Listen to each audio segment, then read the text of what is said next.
Hey everyone, and welcome back to another episode of Blackbird. Tonight I am with Lanna, who is the Executive Director of Impact Everything. Hey Lanna, thanks for joining us. Oh, thanks so much for having me. I'm really excited to be here. Yeah, I'm excited to have you on. So let's just get started. Tell me a little bit about yourself and how you came up with the idea of Impact Everything. Sure. So, it kind of started back in 2015. There was a giant earthquake back in Nepal. At that time, my partner and I were recently graduating college at UConn, and we wanted to help out, but we didn't really know how. So we got together with all our friends and just did a bunch of fundraisers basically.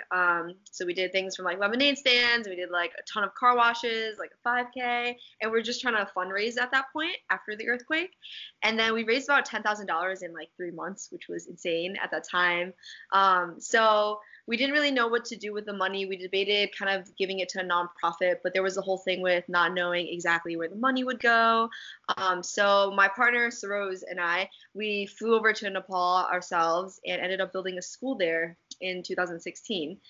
So I guess that's how everything kind of started. So after we built this school, we came back to the United States. He works as a civil engineer. I worked as a chemist because that's what we had studied.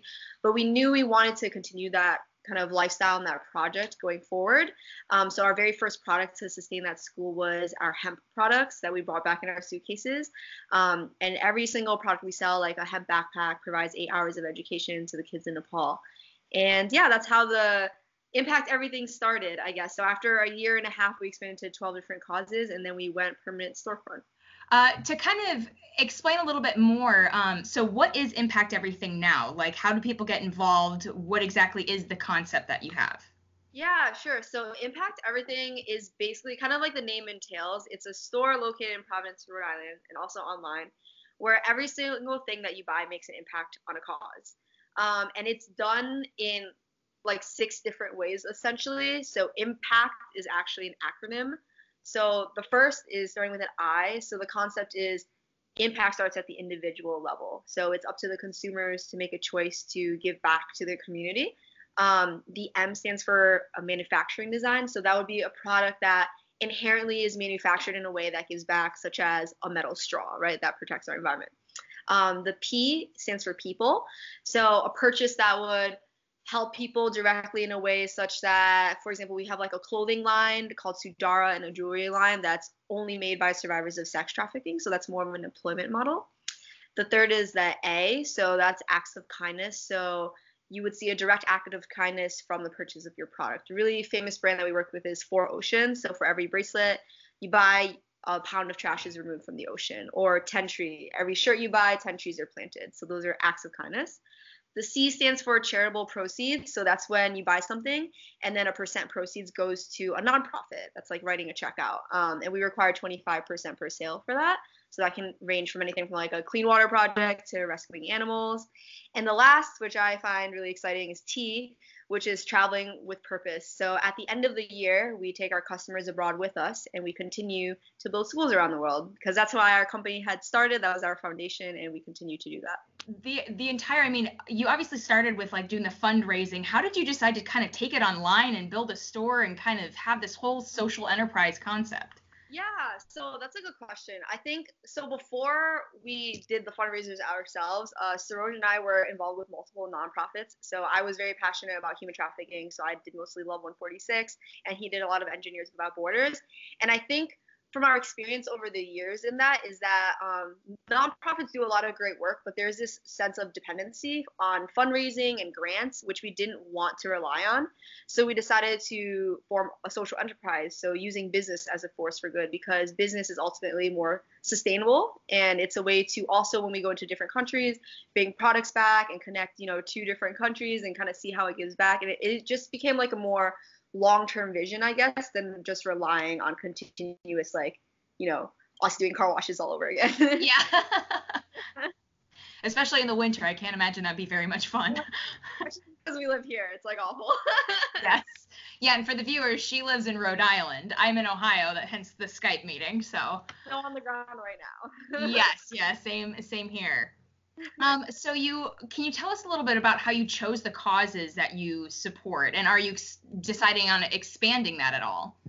Yeah, sure. So, actually, so like going back before, like I said, the thing I was most involved with initially as a cause was human trafficking.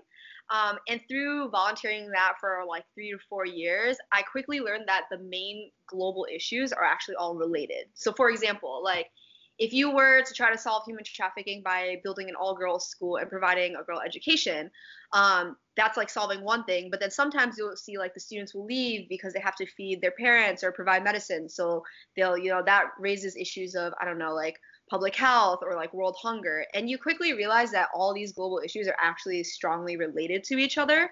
So then the idea came about, instead of trying to just focus on one thing and fix it that way, our belief is that if we hit all these different causes, which are like the main global issues at once, then hopefully that will be more sustainable in the sense that it would provide more bigger opportunities that because they're all intertwined. So you kind of try to solve everything at once rather than one thing. So what's your plan for the future with Impact Everything? Oh my God, I don't even know. Like we honestly have just been open for a little over a year, and it's been really great. We measure all of our impact. So there's like a big chalkboard behind the cashier that says like number of times you've made an impact, referring to every purchase, right? So we have a goal for every year. So I guess our big one this year is we're trying to hit 20,000. So that would be the big one. And on the international side, aside from the store, right now we're currently designing a school in Uganda. So we really want to start that construction this summer. And we're also taking some customers back to Nepal to volunteer. So those are the big things on the horizon for this year. So it's interesting because unlike some of the other nonprofits that I interview or work with, asking you this question is going to have to be a little bit different because typically I ask how people can get involved. But since you're a social enterprise, you kind of have a business aspect. So can you kind of tell us about how people can either be smarter consumers or just be directly involved with the good that you're doing? Sure. So, I guess when I think of how to get involved, I always think of like the ability to get involved. Because we've also been in the seat of, we kind of started this business as broke college students, and finances come in a lot of the way when you're thinking about like social enterprise, because things tend to be a little more expensive. So we've designed ways to get involved in different levels of finances, I guess you could say. So starting from like the most expensive way to get involved would be to travel with us as a team, so you can directly make an impact, building schools, volunteering at My Universe, which we're doing this summer. And secondary to that would be shopping at our store or online. Every single thing you buy makes an impact directly. Even though you're not on the grounds, you can still see it on our website and like watch videos and see what you're doing and actually track. For example, like if you plant the 10 trees, you can track with the code online, see exactly where the trees are planted. So you're still getting that, but not face to face. And then lastly, if you don't have any money and you were a broke college student like we were when we started this, we actually have free events here every single weekend that we offer to the community to educate each other about the causes. So that can range from DIY upcycling arts and crafts, or live music, or watching an educational video on one of these causes and having discussion.